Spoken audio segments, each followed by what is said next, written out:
Eu aceitei Jesus em abril de 99. Foi numa campanha que era os 4 Mistérios da Fé. Essa campanha foi uma campanha muito grande na Assembleia de Deus. E foram 3, 4 dias, né? E eu ouvi uma palavra que a minha irmã me levava na igreja todas as vezes, e nessa campanha me levou também. Eu já tinha aceitado Jesus outras vezes antes, mas nunca de coração. E teve um dia que eu aceitei de verdade. Eu aceitei Jesus de verdade e eu recebi o Espírito Santo, mas não fui batizado. Eu me lembro como se fosse ontem, quando eu cheguei na igreja e eu pisei para fora na porta lateral e eu comecei a chorar, eu senti a presença de Deus, só que eu não sabia que era a presença de Deus. Comecei a chorar e passei a noite chorando. Daí depois, eu aceitei Jesus nesse dia. Nesse dia. No outro dia, eu fui na igreja de novo, na campanha, e eu ouvi a palavra "tudo é possível que crê". Naquele dia, eu pedi para Jesus me batizar no Espírito Santo. E eu fui batizado e comecei a falar em línguas. E depois de lá, nunca mais parei. Isso foi em abril de 99. Eu nunca fui uma pessoa que prestou atenção em religião, em igreja, nessas coisas. A minha atenção não era voltada para isso. Mas como a minha irmã ela se converteu e começou a ir na igreja, e os amigos dela se converteram, eles me convidaram, eu fui por curiosidade. Acabei indo por curiosidade e lá nessa curiosidade eu acabei encontrando Jesus de verdade. Né? Tinha outros motivos para ir na igreja e a curiosidade me levou a conhecer Jesus, mas eu não prestava atenção em religião, em nada disso, nunca foi o meu foco assim. Minha irmã, quando começou a ir na igreja e eu era jovem, ela tinha muitas amigas. E eu tinha uma amiga dela em comum, assim, que me levou aí na igreja, mas não teve um grande acontecimento, assim, que me levou a uma dor, não teve nada disso, entende? Não sou ex-nada, assim, né? Entende? Geralmente alguém é ex alguma coisa, né? Eu não tenho esse grande testemunho. Meu testemunho era de um jovem de 15 anos que se sentia vazio, né? E quando eu fui para Jesus, eu senti que a minha alma foi preenchida. Eu acho que esse é o grande testemunho, sabe? Né? E a minha vida de lá para cá, ela só melhorou. Ela não piorou em nada, sabe?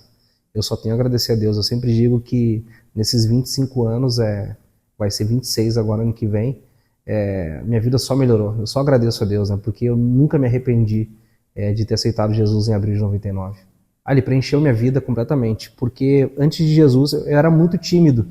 Né? Hoje eu ainda me sinto um pouco tímido, mas eu era muito tímido mesmo, assim, de sentar, e se tu me perguntasse hoje assim, o que mudou, eu ia dizer mudou para melhor. Né? Não acabou. Qual é o teu nome? Anderson?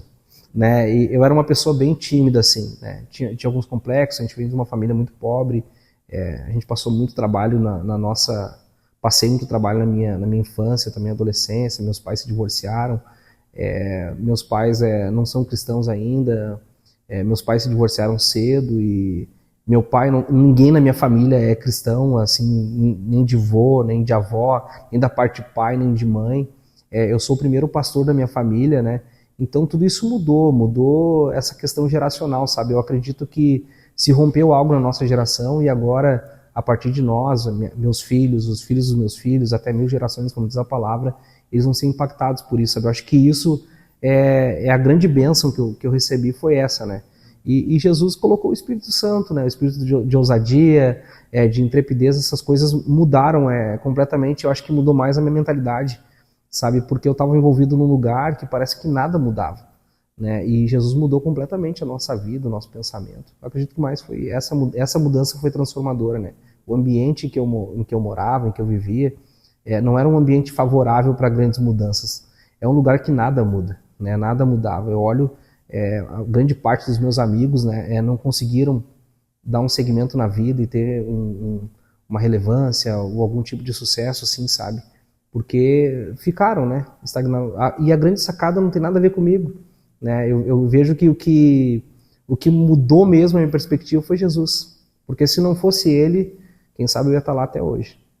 Eu tenho vários momentos, assim, na caminhada, assim, que foram impressionantes, né? Mas uma coisa que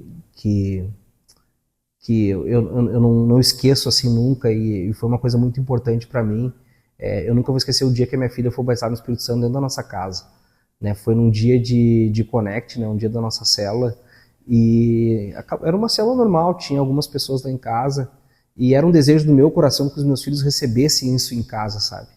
E a reunião correu normalmente, teve a palavra, a ministração, e no final da ministração teve um movimento do Espírito Santo e ela começou a chorar. E ela, pai, eu não sei o que está acontecendo, eu acho que eu fui batizado. E ela começou a falar em línguas, começou a chorar. E o Isaac também começou a chorar e se abraçou nela. Aquilo foi uma coisa incrível, assim. Foi incrível. E a palavra diz: agrada-te do Senhor, que Ele considerar o desejo do teu coração. E aquilo era uma coisa que estava no meu coração. Eu queria que a minha filha recebesse o Espírito Santo em casa. Ela recebeu e foi incrível, assim. Foi incrível. Isso aí é uma das coisas, né, que eu acho assim que são, para mim, foram importantes, né? Para quem é pai, quando a gente vê que os filhos estão seguindo o mesmo caminho, né, sem ser forçados, sem imposição, mas pelo desejo do coração, eu acho que isso é quando a gente está no caminho certo, sabe? Eu me converti bem jovem, né? Eu tinha 15 anos, né? Eu não nasci no lar cristão. E eu tinha um grupo, né, de amigos, né? Meus amigos um foi morto porque estava assaltando banco, né? Alguns já divorciaram, outros drogas, outros presos, entende? E eu era envolvido nesse convívio, nesse ambiente propício para aquilo que é ruim, sabe? Então eu vejo que em mim o que mudou foi Deus me tirar não de uma posição geográfica, mas de uma posição espiritual, sabe? Nos tirar de um lugar para o outro, né? Eu estava andando nesse caminho, mas era muito novo e graças a Deus eu sempre digo que foi Deus que me tirou no momento certo dessa realidade e me colocou no caminho dele, né? Porque as más conversações corrompem os bons costumes, né? E eu não era o cara do bom costume, eu era o cara do mau costume, né? Então, estava envolvido nessa mesma realidade. Provavelmente, se eu não tivesse encontrado Jesus, eu também estaria nesse mesmo caminho. Eu acredito assim que, como eu era adolescente, eu era vazio. Eu nunca tinha lido um livro. Minhas amizades eram de infância. Eu nunca tinha me entregado para nada assim, né? Diferente. Eu nunca tinha pensado na espiritualidade. Eu era uma pessoa vazia. Eu acredito que Jesus me encheu, sabe?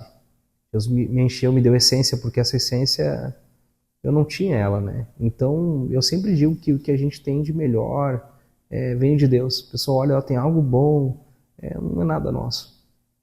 É Jesus. Jesus é tudo, né? Parece clichê, mas ele é tudo. Eu reconheço assim que se não fosse ele nesse caminho, se não fosse ele na minha vida, se não fosse ele na minha casa, se não fosse ele na igreja, se não fosse ele, o que eu tenho de bom e o que eu sou de bom, o que eu vejo de bom na minha vida, vem tudo dele. Nada é meu. Sem ele a vida para mim não faz sentido, né? Não faz sentido. Sem ele a vida não tem propósito. Para mim ela não tem propósito. Jesus é tudo para mim. Mas eu tenho uma oração que eu oro e eu peço para Deus não deixar eu perder essa essência. Porque eu acredito que o que tem de melhor na minha vida não é meu. O que tem de melhor na minha vida vem de Deus. Se eu não tenho ele, eu não tenho nada. Aquilo que é de especial no Anderson não é dele, é de Deus. Entende? Então Jesus é tudo para mim, ele é tudo, ele é tudo. Né? Então o desejo da minha vida está sempre com ele, né? Porque se a gente perde ele também, a gente perde tudo, né? Quando eu era adolescente, mudou minhas amizades, né? E quando eu fiz novas amizades, eu comecei a frequentar outras casas, né? E eu me lembro que na minha família, como meu pai se divorciou da minha mãe muito cedo, eu era muito novo, as crianças, nós em casa, assim, cada um tinha... A minha mãe trabalhava muito, ou de noite, né? Trabalhava à noite, ou trabalhava durante o dia. Então era cada um por si, assim, os irmãos se cuidando, né? Enquanto a minha mãe trabalhava para sustentar a casa. E eu conheci um amigo, e esse amigo me levou para casa dele. E daí eu passava o final de semana lá às vezes, e quando a gente ia almoçar ou ia fazer uma refeição, daí se reuniam na mesa, sabe? Daí todo mundo sentava na mesa, tinha uma oração, e aquilo dali me chamava a atenção. Nossa, isso aqui é uma família. Né? E isso falou forte comigo, eu tinha 15 anos, nunca esqueci. E aquilo falou comigo assim, quando eu casar e eu tiver minha família, ela vai ser assim. Porque o que eu tenho em casa eu vi que não era uma família, né? E aquilo era uma família. E eu acho que a grande bênção que Deus me deu nesses anos foi a minha casa. Porque eu consigo, e consegui, tenho a minha esposa, tenho meus filhos. Minha esposa não podia ter filhos e hoje nós temos 3. E quando a gente está na mesa ou a gente está junto, eu vejo isso é uma família. Só que isso foi um sonho lá de trás, sabe? Foi um sonho lá de trás. Eu também falo que às vezes a gente ia no ano novo, né? Na igreja, a gente passava na igreja no ano novo, culto de ano novo. E daí eu tava sozinho, porque não tinha ninguém, né? E alguém me abraçava, né? Me adotava, né? E botava pra baixo do braço, dizia, vem, fica com nós aqui. E eu orava junto. E naquele tempo a minha oração também era, Senhor, o dia que eu tiver minha família, a gente vai passar junto ou na igreja. E de lá pra cá a gente tem feito isso todos os anos. Então isso é uma coisa que eu sonhava lá atrás, sabe? Parece que não é muita coisa, mas pra mim é tudo, sabe? Esses momentos de família é isso que preenche meu coração e eu me sinto muito agraciado, abençoado por Deus toda vez que eu olho para os meus filhos, eles estão ali rindo, fazendo uma coisa interessante, a gente está na mesa, estão até brigando ou brincando, eu fico muito feliz porque eu me sinto abençoado de sonhar isso lá atrás, sabe? E ver acontecendo hoje, então isso não tem preço para mim.